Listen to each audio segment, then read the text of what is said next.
अच्छा जी। अरे हमने पिछली दफा यहाँ तक किया था, इफ आई रिमेम्बर करेक्टली। हमने स्टेशनरी वेव्स खत्म कर ली थी and today we had to start with interference, fringes and diffraction. अच्छा देखो, पहले हमने पढ़ी सुपरपोजिशन, ठीक है। सुपरपोजिशन से अगला जो आपकी चीज आती है वो आती है इंटरफेरेंस। इंटरफेरेंस होती क्या? Interference is basically when to coherent waves superpose overlap, the resulting displacement is sum of individual displacements of both, just forming an alternating maxima and minima। मैं आपको मतलब बताता हूँ। देखो इसमें आपने एक चीज पढ़ी होगी, ये जो सुपरपोजिशन वाली डेफिनेशन ही आ रही है। कोहेरेंट वेव्स क्या होती है? कोहेरेंट वेव्स बेसिकली जिनका होता है कांस्टेंट फेज डिफरेंस। ठीक है, what does coherent mean? Constant phase difference. अब इससे क्या मुराद? इससे मुराद ये है कि फर्ज करो ये दो वेव्स हैं, ठीक है। एक यूं जा रही है, दूसरी भी यूं जा रही है, ये दोनों इन फेज है ना, राइट। इनका फेज डिफरेंस कितना है? 0 डिग्री है ना। और अगर ये टी का ग्राफ है, मैं 3 सेकंड पे लूँ, 7 सेकंड पे लूँ, हर जगह डिफरेंस तो 0 डिग्री का ही आ रहा है ना।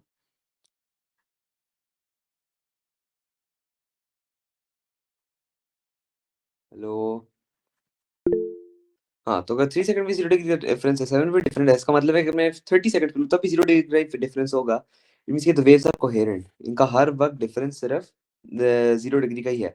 अगर मैं एक वेव लूँ, ठीक है, उसका फेज डिफरेंस और इसका फेज डिफरेंस अब 90 डिग्री फेज डिफरेंस है, ठीक है। लेकिन अगर मैं यहाँ पे लूँ, यहाँ पे लूँ, यहाँ पे लूँ, हर जगह 90 डिग्री है, फिर भी ये वेव्स कोहेरेंट है। क्यों? क्योंकि कॉन्स्टेंटली इनका फेज डिफरेंस 90 डिग्री का ही है, ठीक है।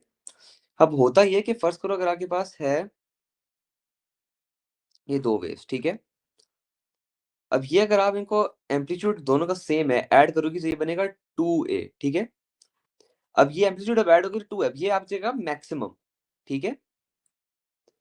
मगर अगर मैं कहूँ कि एक दो वेव्स जो है वो 180 डिग्री आउट ऑफ फेज है, एक अगर यूं जा रही है और दूसरी यूं जा रही है, ये बनती है स्ट्रेट लाइन। जहां पे क्वाइटनेस होती है वो होती है मिनिमम, और जहां पे लाउडनेस होती है वो होती है मैक्सिमम, ठीक है। उसको हम बोलेंगे मैक्सिमम, दूसरी को।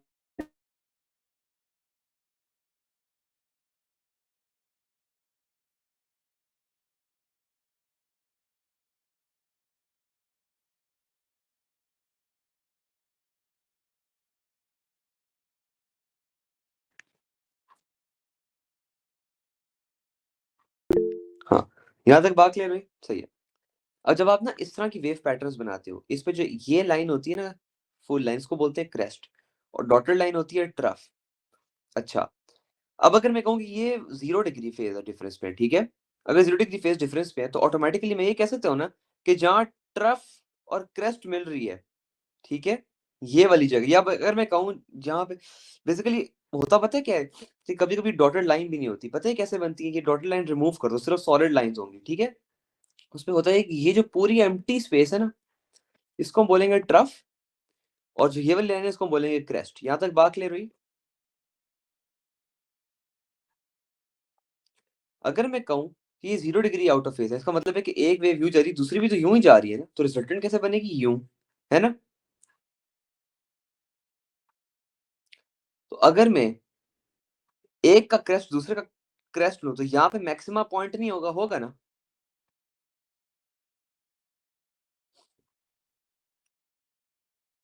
इसी तरह अगर मैं एक का ट्रफ और दूसरे का ट्रफ भी लूं तो भी ये मैक्सिमा रहेगा, राइट। मगर अगर मैं एक का क्रेस्ट लूं और दूसरे का ट्रफ लूं, अगर मैं इसका ये लूं और दूसरे वाले का ये लूं, फिर ये नल पॉइंट बनता है, तो इसको हम कह देंगे मिनिमा। यहां तक बात क्लियर हुई? परफेक्ट। मगर अगर मैं कहूँ ये wave 90 degree out of phase है, तो एक यूं है, नहीं बल्कि मैं कहता हूँ अगर ये wave, sorry, 180 degree out of phase है, एक वेव यूं है, एक वेव यूं है, ठीक है। उससे पता है क्या होगा?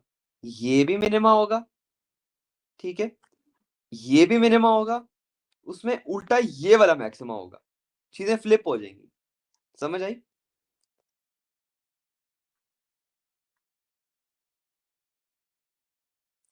कि अगर ये यूं है और ये यूं है, अब मैं एक क्रेस्ट लूं और इसकी भी एक क्रेस्ट लूं, ठीक है, मतलब इसकी एक क्रेस्ट लूं, ठीक है, इस वाली की जो क्रेस्ट है दूसरी की, अब वो 90 degree out of phase, 180 degree out of phase है, तो वो आपस में जीरो बनती है।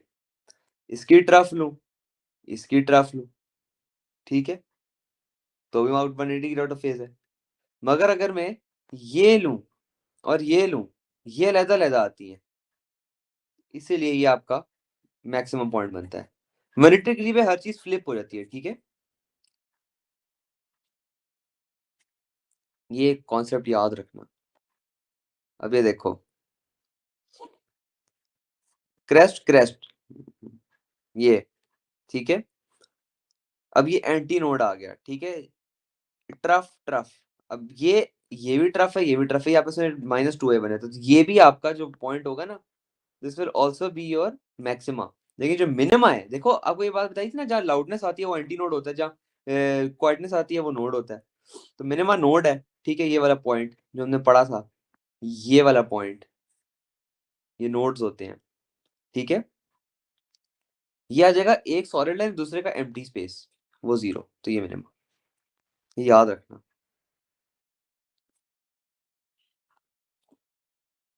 अब इसमें ना दो टाइप की इंटरफेरेंस होती है। एक होती है कंस्ट्रक्टिव इंटरफेरेंस, एक होती है डिस्ट्रक्टिव इंटरफेरेंस, ठीक है। कंस्ट्रक्टिव इंटरफेरेंस क्या होती है? कंस्ट्रक्टिव इंटरफेरेंस होती है जिसमें जो आपका रिजल्टेंट एम्पलीट्यूड होता है ना, वो दोनों के एम्पलीट्यूड से ज्यादा होता है। सही है।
सही होता है।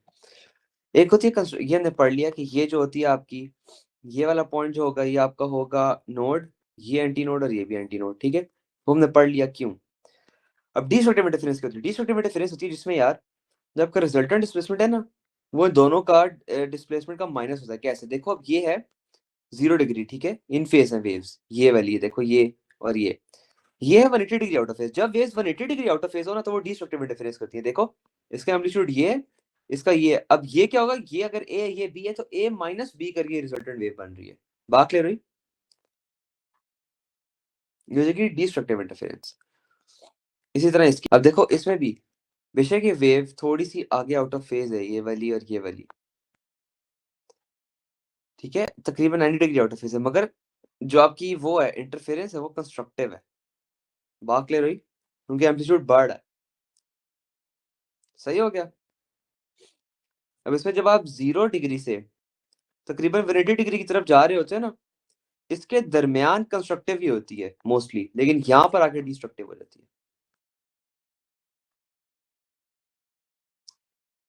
सही हो गया। अच्छा, व्हाट इज इंटरफेरेंस? इंटरफेरेंस होती है basically when two wave superpose, they shall produce an interference pattern. कब? जब वेव्स जो हो वो सेम नेचर एंड फ्रीक्वेंसी की हो, they should meet at a point, they should have the same polarization and they should have a constant phase relationship, या they must be coherent। ठीक है, मैं आपको बताता हूँ। ये एक वेव जनरेटर है, ये एक वेव जनरेटर है, ठीक है। जब ये वेव यूं करके एक पैटर्न बनाए, ठीक है, और ये वेव भी जब यूं करके पैटर्न बनाए, होता पता है क्या है?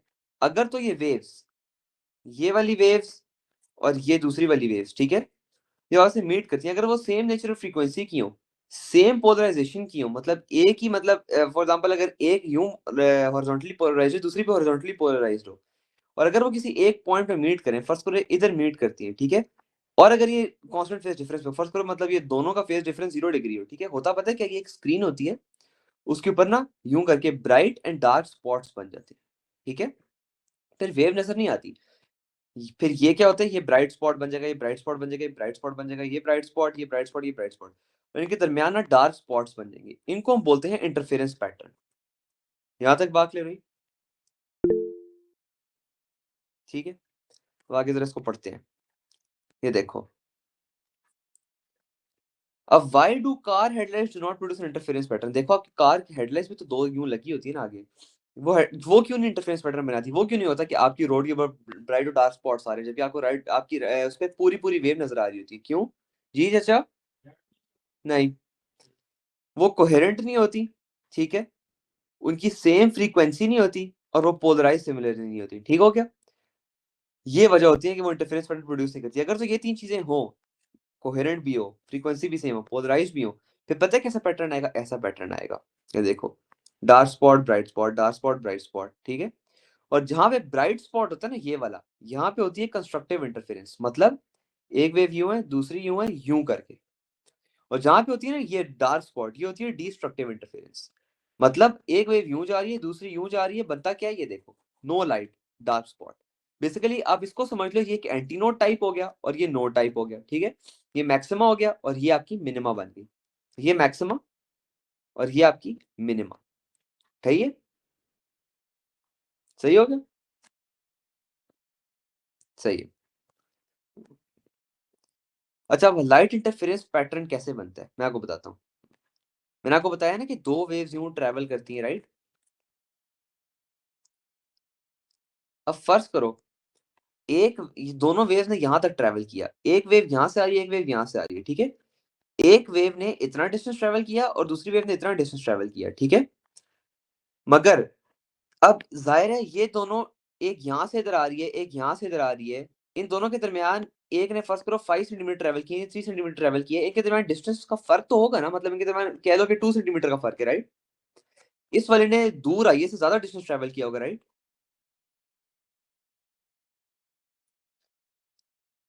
अगर तो लाइट सेम फ्रीक्वेंसी की, सेम पोलराइजेशन की, and they meet at a point, ठीक है, अब इन दो, ये दो डिफरेंट लाइट सोर्सेज है, ये फर्स्ट करो कि ए बी है, अब ए से यहाँ तक आने में, ए से सी तक आने में ज्यादा डिस्टेंस ट्रेवल किया होगा ना बी से सी तक आने में, तो इन दो डिस्टेंसेस का जो डिफरेंस होता है ना उसको हम बोलते हैं पाथ डिफरेंस, कि दोनों जो लाइट्स हैं, the difference in distances travelled by the two coherent waves interfering eight a point.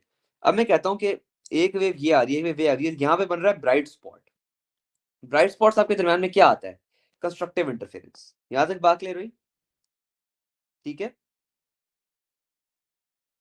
यहां तक बात क्लियर हुई।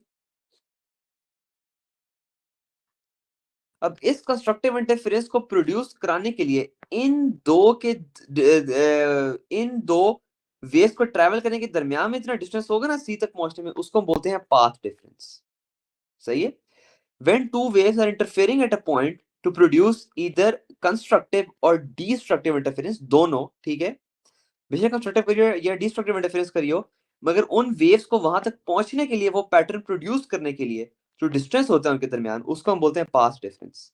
क्लियर हुई बात?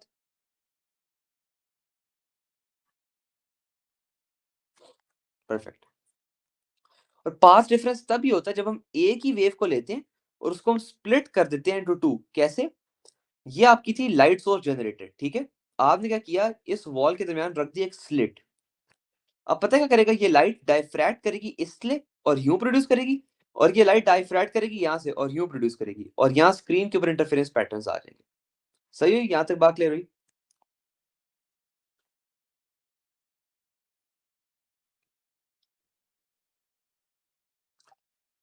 अच्छा, अब आगे कंस्ट्रक्टिव इंटरफेरेंस। कंस्ट्रक्टिव इंटरफेरेंस कब होती है? कंस्ट्रक्टिव इंटरफेरेंस बेसिकली आप कह लो ब्राइट स्पॉट, ठीक है, ये तब होती है when two waves 0 degree out of phase superpose at a point, the resultant displacement is always greater than the individual displacement, ये बात हमने डिस्कस कर ली थी, ठीक है, जब ब्राइट स्पॉट आता है। अच्छा, if the two waves at the point of origination were 0 degree out of phase, constant phase difference 0 degree था, then if a point is a path difference of n lambda, the two waves constructively interfere। इसका मतलब क्या है? देखो मैंने आपको बताया ये वेव फर्स्ट करो ट्रैवल करती है कुछ डिस्टेंस, और ये वेव भी फर्स्ट करो इतना ट्रैवल करती है। इनके दरमियान पाथ डिफरेंस कितना होगा? ये हो जाएगा A B minus C B हो जाएगा ना, राइट? सही है, यहां तक बात क्लियर हुई?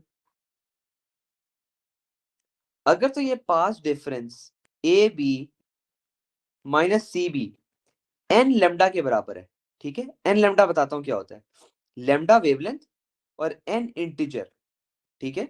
इंटीजर नंबर होता है 1 2 3, ठीक है? तो अगर आप एन की वैल्यू निकालो a B minus C b over lambda, और अगर तो ये आता है full on integer 1 2 3, it means के waves are 0 degree out of phase and they constructively interfere. बात क्लियर हुई या मैं दोबारा समझाऊं?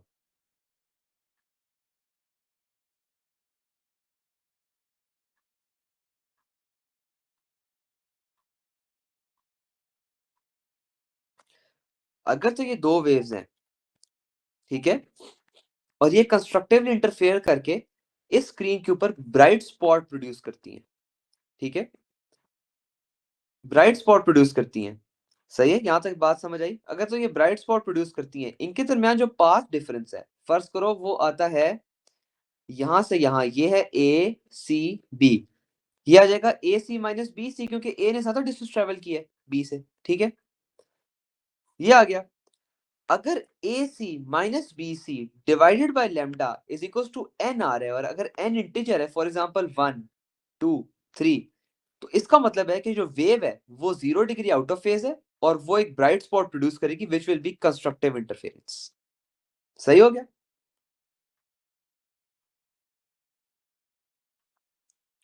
मगर अगर ये ब्राइट स्पॉट के साथ ही एक डार्क स्पॉट होता है, ठीक है, ये दो ब्राइट स्पॉट्स है, ठीक है, इनके दरमियान एक डार्क स्पॉट प्रोड्यूस हुआ है, ठीक है? अब ये कैसे पता चलेगा कि ये डार्क स्पॉट जो है ये कैसे आया, मैं बताता हूँ। अगर तो वेव है उसके दरमियान एक पार्ट डिफरेंस है, ठीक है, दोबारा ये आ रहता है ए बी और ये सी। पार्ट डिफरेंस अगर मैं कहूँ ए सी माइनस बी सी है, ठीक है? अगर मैं कहूँ कि ए सी माइनस बी सी को अगर मैं लेमडा से डिवाइड करूं और मेरा आंसर आ रहा है एन प्लस हाफ, ठीक है? फर्स्ट करो ये आ रहा है 1.5 2.5, ठीक है? इट मींस के डिस्ट्रक्टिव इंटरफेरेंस है, यहां पे डार्क स्पॉट प्रोड्यूस हो रहा है। मगर ये वाली वेव्स भी 0 डिग्री आउट ऑफ फेज ही होंगी, इन फेज ही आई है, मगर ये डिस्ट्रक्टिवली इंटरफेयर कर रही है। डिस्ट्रक्टिवली इंटरफेयर कैसे कर रही है? एक वेव यूं ट्रेवल कर रही है, पहले पहले वाली यूं ट्रेवल कर रही थी, मगर है तो 0 डिग्री आउट ऑफ फेज ही, मगर ये थोड़ी सी इस तरह ट्रेवल कर रही है कि इसका एंगल कुछ इस तरह है कि ये वेव ना यूं आ रही है, इस वाली का ट्रफ इसके ऊपर आ रहा है, ठीक है? जब ये होगा ना, ये हो जाएंगी डिस्ट्रक्टिवली इंटरफेयर, और ये प्रोड्यूस करेंगी एक डार्क स्पॉट, और ये आता है एन प्लस हाफ लेमडा से। सही हो गया? ये सारी बात समझाने की तुक ये है। अच्छा, और अगर अगर तो वेव्स हो, ये देखो, अगर तो वेव्स हो 180 डिग्री आउट ऑफ फेज, ठीक है, मैं आपको बताता हूँ।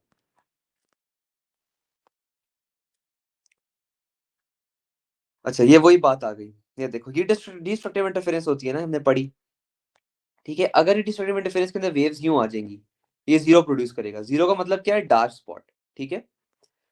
If the two waves at the point of origination were out of phase, मतलब कांस्टेंट फेज डिफरेंस 0 डिग्री था, then if a point is a path difference of n plus half lambda, then the two waves destructively interfere। मैंने बात अभी ऊपर ये सारी समझाई है कि अगर वो ब्राइट स्पॉट प्रोड्यूस करेंगी तो वो आ गई यूं, कंस्ट्रक्टिव इंटरफेरेंस, मगर डार्क स्पॉट प्रोड्यूस करने के लिए वो यूं आ जाएंगी।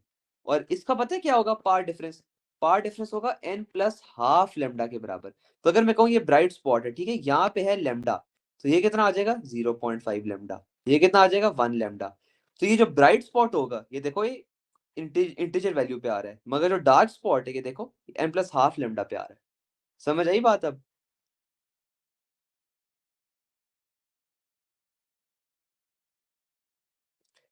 मगर अगर ये वेव्स, ये देखो path difference, path difference 0.5 lambda, it means कि अब अगर मैं कहूं कि मेरा पार्ट डिफरेंस जो आ रहा है वो आ रहा है 2 लैम्डा माइनस 2 लैम्डा, 0 लैम्डा, ये करेगा ब्राइट स्पॉट, ठीक है। ये देखो n इंटीजर वैल्यू है, मगर मैं कहूं 2.25 माइनस 1.75 आ रहा है 0.5 लैम्डा, इट मींस कि अगर मैं यहां पे इसको क्रिएट करूं, बनाऊं, तो ये आएगा यहां पे डार्क स्पॉट। सही है, डिस्ट्रक्टिवली इंटरफेयर करेगी। ये दो डिफरेंट कॉन्सेप्ट्स हैं, एक है इंटरफेरेंस वाला कॉन्सेप्ट, एक है पाथ डिफरेंस वाला कॉन्सेप्ट। अभी हम करें पाथ डिफरेंस वाला कॉन्सेप्ट। अगर मैं कहूं कि मेरा पाथ डिफरेंस यूं आ रहा है, ये करेगी कंस्ट्रक्टिवली इंटरफेयर, ब्राइट स्पॉट। अगर मैं कहूं 2 लैम्डा आ रहा है, 3 लैम्डा आ रहा है, तो भी कंस्ट्रक्टिवली इंटरफेयर, ब्राइट स्पॉट। अगर मैं करूं कि ये मेरा पाथ डिफरेंस यूं करके आ रहा है 0.5 लैम्डा या 1.5 लैम्डा या 2.5 लैम्डा, ठीक है। अभी हम बात करें 0 डिग्री आउट ऑफ फेज, अभी हम 180 डिग्री आउट ऑफ फेज की बात नहीं करें, 0 डिग्री आउट ऑफ फेज की बात करें, तो ये करेंगे डिस्ट्रक्टिव इंटरफेयर और ये करेंगे डार्क स्पॉट। सही हो गया। मगर अगर ये waves 180 degree out of phase होंगी, उल्टा हो जाएगा। अगर मैं कहूं कि ये मेरा पार्ट डिफरेंस आ रहा है 0.5 लैम्डा और वेव्स है 180 डिग्री आउट ऑफ फेज, तो ये 0.5 lambda will be your bright spot. मैंने आपको एक बात बताई, 180 डिग्री फेज डिफरेंस सब कुछ उल्टा हो जाता है, ठीक है। मगर अगर मैं कहूं कि मेरी एक वेव यूं ट्रेवल करी है और एक वेव यूं ट्रेवल करी है, और ये है 1.5 लैम्डा और ये है 0.5 लैम्डा, और मेरा पार्ट डिफरेंस आ रहा है 1.5 lambda minus 0.5 lambda is equal to 1 lambda, तो ये अब करेंगी destructively interfere at 180 degree phase difference, तो ये प्रोड्यूस करेंगी डार्क स्पॉट। समझ आया मैं क्या कहने की कोशिश कर रहा हूं? अभी तक यहीं तक समझो, इसको जहां अप्लाई करना है वो मैं बताता हूं। यहां तक बात क्लियर हुई है? तो बेसिकली अगर हम एक टेबल बनाए, 0 degree out of phase, 180 degree out of phase, अगर मैं कहूं कि मेरा पाथ डिफरेंस जो है वो आ रहा है एन लैम्डा, तो ये आ जाएगा ब्राइट। और अगर मैंने इसका भी ब्राइट प्रोड्यूस करना है, तो ये आ जाएगा एन प्लस हाफ लैम्डा, ठीक है। मगर मैं कहूं कि मेरा पाथ डिफरेंस आ रहा है एन प्लस हाफ लैम्डा, ये मेरा प्रोड्यूस करेगा डार्क स्पॉट, ठीक है। और इसका एन लैम्डा प्रोड्यूस करेगा डार्क स्पॉट। अब समझ आई? और पार्ट डिफरेंस कैसे निकालते हैं? देखो, ये दो वेव्स ट्रैवल कर रही हैं, पार्ट डिफरेंस दोनों का माइनस कर लो। अभी तक यहीं तक समझो, सही होगी बात?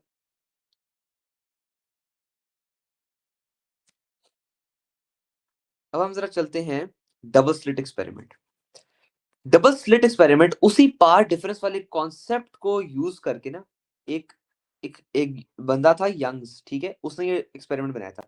उसने किया ये कि यहां से ना लाइट वेव्स पास की एक स्लिट के थ्रू। अब लाइट वेव यहां से भी पास की, यहां से भी पास की, ठीक है, जिस जगह पे यहां पे मिलेंगी।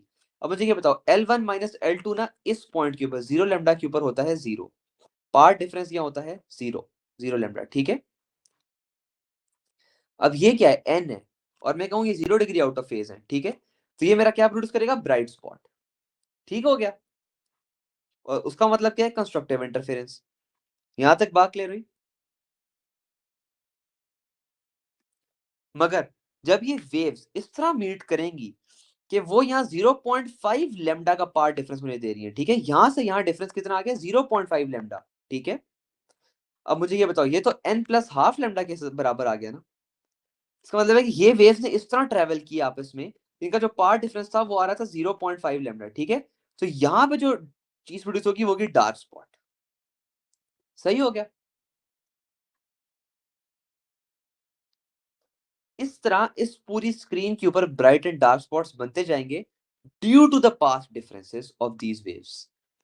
पाथ डिफरेंस ऐसे ही देखो, अब यहां तक अगर जाना है तो ये वाली वेव ज्यादा ट्रेवल करेगी, ये वाली वेव कम ट्रेवल करेगी, ठीक है। सिर्फ 0 लैम्डा वो जगह है जहां पे इनका पाथ डिफरेंस 0 होगा। समझ आई? अब मैं अगर इधर बनाना चाहता हूँ, ये वाली वेव कम ट्रेवल करेगी, ये वाली वेव ज्यादा ट्रेवल करेगी, मगर इनका अगर मैं कहूँ कि ये था 3 लैम्डा और ये था 1 लैम्डा से ट्रेवल किया, पार्ट डिफरेंस कितना आ रहा है? 2 लैम्डा। इट मींस कि यहाँ पे ब्राइट स्पॉट प्रोड्यूस हो रहा है इस वजह से। सही है। अब ये कॉन्सेप्ट आपको सिर्फ समझाने के लिए था, क्वेश्चंस बड़े सिंपल आते हैं। क्वेश्चंस ऐसे आते हैं कि ये इनके दरमियान डिस्टेंस होता है, इसको हम बोलते हैं d, ठीक है। और स्लिट विड्थ को हम बोलते हैं a, ठीक है। और फ्रिंज विड्थ क्या होती है? Fringe width is basically two successive bright spots या डार्क स्पॉट्स। अब ये 0.5 लैम्डा से 1 लैम्डा के दरमियान जो डिस्टेंस होगा ना, इसको हम बोलेंगे फ्रिंज विड्थ x। सही है। यंग्स ने क्या काम किया, इस सबको पढ़ के कि एक एक उसने फॉर्मूला डिजाइन किया x is equal to lambda d over a. अगर आपने ये फ्रिंज विड्थ 0 लैम्डा से 1 लैम्डा के दरमियान निकालनी है ना, तो आप इस फॉर्मूले से निकालोगे x is equal to lambda d over a क्या है, ये इसके दरमियान का फर्क, डी ये, x क्या है, ये वाली विड्थ, और लैम्डा आपकी वेवलेंथ, ठीक है। और इसी के थ्रू कभी आपसे ए निकलवाएगा, कभी डी निकलवाएगा, कभी x निकलवाएगा। बात क्लियर हुई?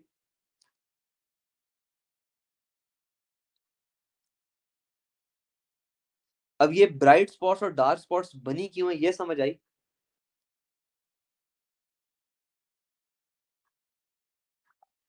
इंपॉर्टेंट चीज ये थी, आपको ये समझ आ जाए कि ये ब्राइट स्पॉट्स और डार्क स्पॉट्स बनती क्यों है, ठीक है।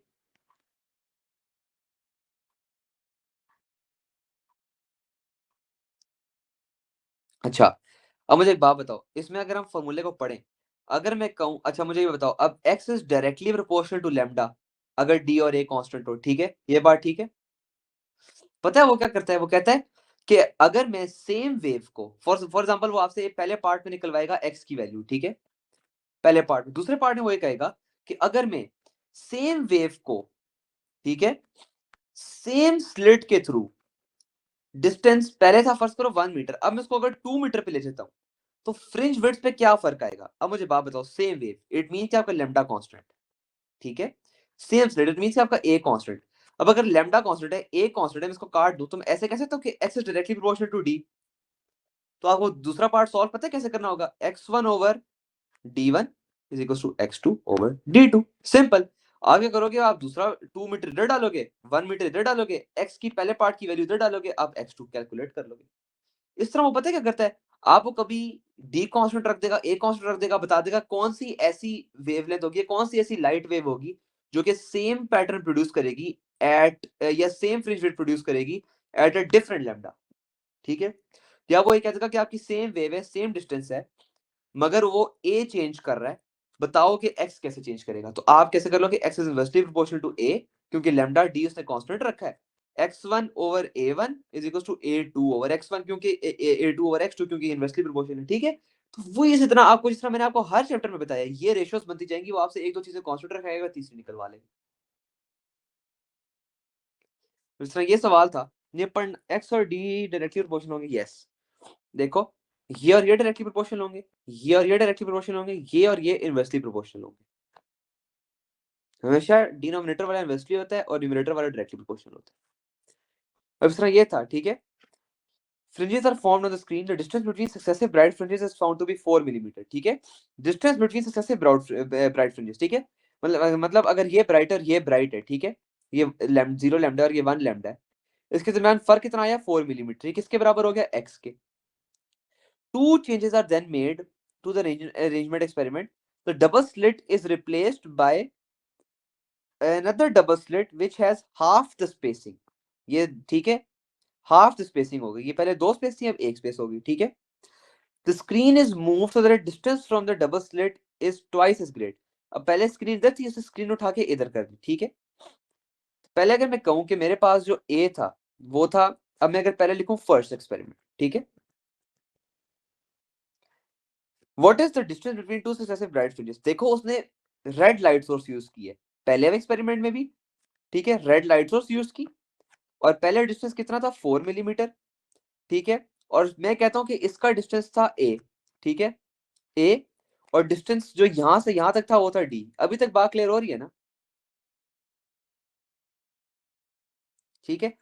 अब वो क्या कह रहा है, उसने कहा कि सेम सोर्स है, ठीक है। सेकंड एक्सपेरिमेंट क्या हो गया, सेकंड एक्सपेरिमेंट में भी उसने कह दिया कि रेड लाइट यूज हुई है, तो लैम्डा तो हो गया हमारा कांस्टेंट, ठीक है।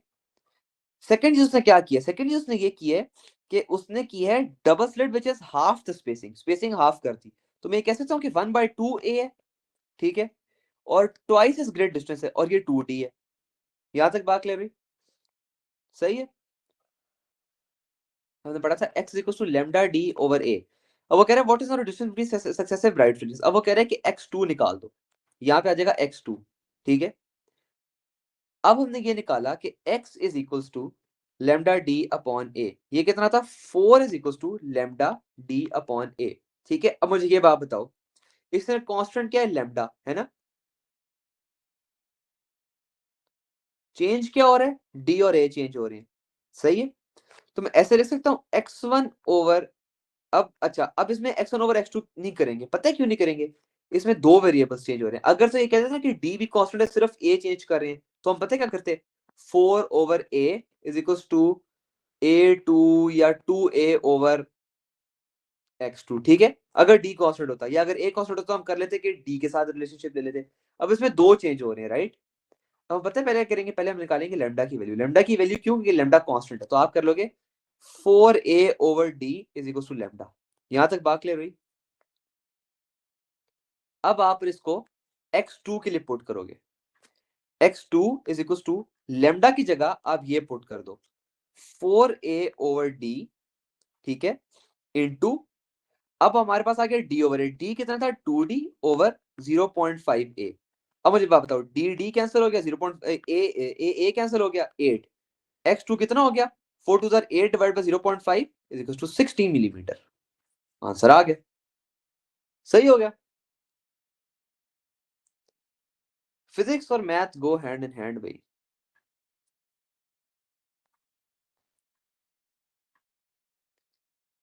इस तरह के कुछ क्वेश्चंस है। मैंने आपको एक बात बताई थी कि जो इंटेंसिटी होती है वो डायरेक्टली प्रोपोर्शनल टू एम्पलीट्यूड का स्क्वायर होता है, इंटेंसिटी होती है वो डायरेक्टली प्रोपोर्शनल टू फ्रीक्वेंसी का स्क्वायर भी होता है। ये बात याद रखना, ठीक है, यहाँ पे काम आएगी।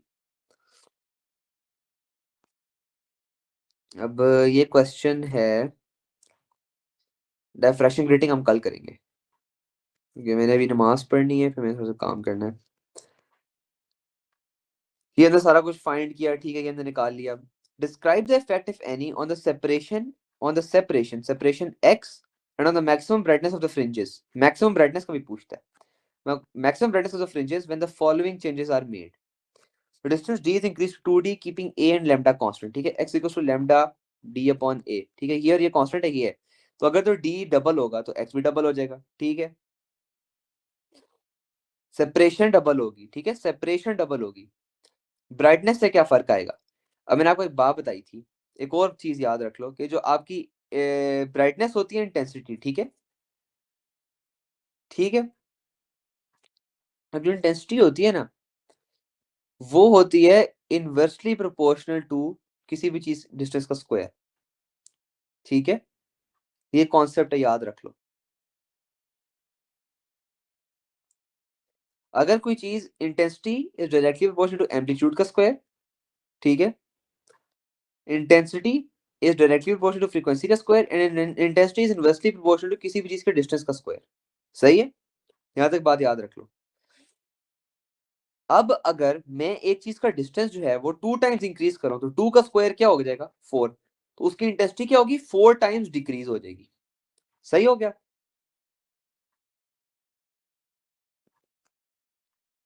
अच्छा, the wavelength is increase to 1.5 lambda keeping A and lambda constant, ठीक है। अब ए और लैम्डा है। अब हम आते हैं यहाँ पे x equal to lambda d upon a. सही है। अब हमने अगर लेमडा को इंक्रीज कर दिया है 1.5 टाइम्स से, तो x भी तो 1.5 टाइम्स इंक्रीज हो जाएगा ना, सेपरेशन इंक्रीज हो जाएगी, ठीक है। मैक्सिमम ब्राइटनेस पे क्या फर्क आएगा? मैक्सिमम ब्राइटनेस पे फर्क क्या आएगा कि वो लेस ब्राइट होगी as intensity is inversely proportional to frequency का स्क्वायर। अब मुझे एक बात बताओ, आपने एक चीज की लेमडा को इंक्रीज कर दिया, अब v is equal to f lambda होता है, ठीक है, वेलोसिटी कांस्टेंट है। एक चीज की लेमडा को आपने 1.5 टाइम्स इंक्रीज कर दिया, एक चीज की फ्रीक्वेंसी जो है वो 1.5 टाइम्स डिक्रीज नहीं हो जाएगी, राइट? ऐसा ही है ना। और हमने ये बात पढ़ी कि intensity is directly proportional to frequency का स्क्वायर, ठीक है। तो अगर एक चीज की फ्रीक्वेंसी 1.5 टाइम्स से कम हो रही है, ठीक है, तो मैक्सिमम ब्राइटनेस क्या होगी? 1.5 टाइम के स्क्वायर से इंटेंसिटी कम हो जाएगी, तो लेस ब्राइट। सही हो गया। जब भी एम्पलीट्यूड आ जाए ना, ये सवाल आते हैं, आपने एम्पलीट्यूड के थ्रू फ्रीक्वेंसी निकालनी है और उसको इंटेंसिटी के डायरेक्टली प्रोपोर्शनल रख लेना। ठीक हो गया।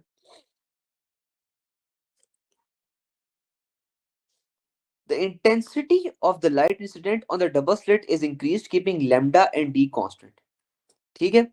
अब इंटेंसिटी क्या? इंटेंसिटी आप कह लो कि पहले मैं भेज रहा था लाइट, फर्ज करो आप आईफोन की टॉर्च ऑन करते हैं तो 3 लेवल होते हैं, पहले आपको मैं एक लेवल पे भेज रहा हूँ, अब मैं तीसरे लेवल पे भेज रहा हूँ लाइट, ठीक है।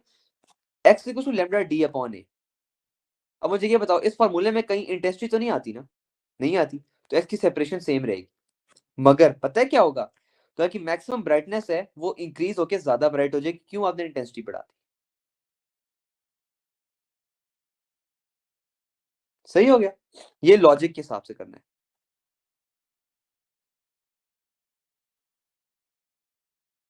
यहां तक बात क्लियर हुई।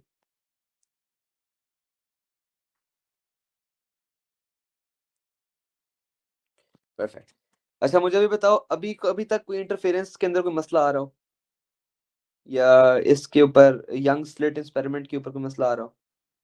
इसके सवाल यही आते हैं, कोई और ये सारे मुश्किल सवाल ना इस चीज के अंदर इनकैप्सुलेटेड है, इससे मुश्किल सवाल नहीं आएगा। ठीक है। अब ये सवाल देखो, यहाँ पे भी लिखा हुआ है, describe the condition that must be satisfied और देयर आर टू वेज में इंटरफेयर। मैंने आपको बताया कोहेरेंट होनी चाहिए, सेम फ्रीक्वेंसी नेचर होनी चाहिए, सेम पोलराइजेशन होनी चाहिए। आपको 3 नंबर मिल गए, ये याद करना है। ठीक है। उसने suggest suitable value for the separation A of the slits. ठीक है। याद रखो कि ये ज्यादातर ना कम होती है, 0.5 मिलीमीटर से 1 मिलीमीटर के दरमियान होती है, याद रखनी है। ठीक है। ज्यादातर इतनी आती है। Right on expression of lambda A D and x हमने कर लिया था, एक्स लैम्डा डी ओवर ये इससे मुश्किल सवाल नहीं आते। This encapsulates everything of double slit experiment. Differential grating हम इंशाल्लाह कल करेंगे, आखिरी चीज है, इसके बाद चैप्टर खत्म। सही हो गया।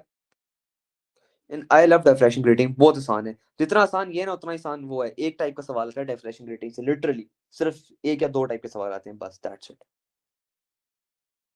ठीक है। आज के लिए फिर इतना ही रखते हैं, इंशाल्लाह कल ही खत्म करेंगे, and then last 3 chapters in the next month and your course is finished. फिर हम पास पेपर्स ये रिलीज करूंगा आपके साथ बैठ के। ठीक है। इंशाल्लाह। चलो फिर आपको पता है, असल जब ये रिलीज करेंगे ना, फिर आपको सवाल सही तरह समझ आएंगे करने कैसे हैं, वो मैं आपको बताऊंगा। एक एक सवाल करेंगे। हम शुरू करेंगे 2025 से, दो, और आपके सीआई तक मेरा गोल है कि मैं 2021 तक तो करा दूं पाकिस्तानी वेरिएंट्स। सही हो गया। एक दिन P1 क्या करेंगे, एक दिन P2, तो एक महीने में 4 पेपर तो हो ही जाएंगे। ठीक है। चलो। ओके।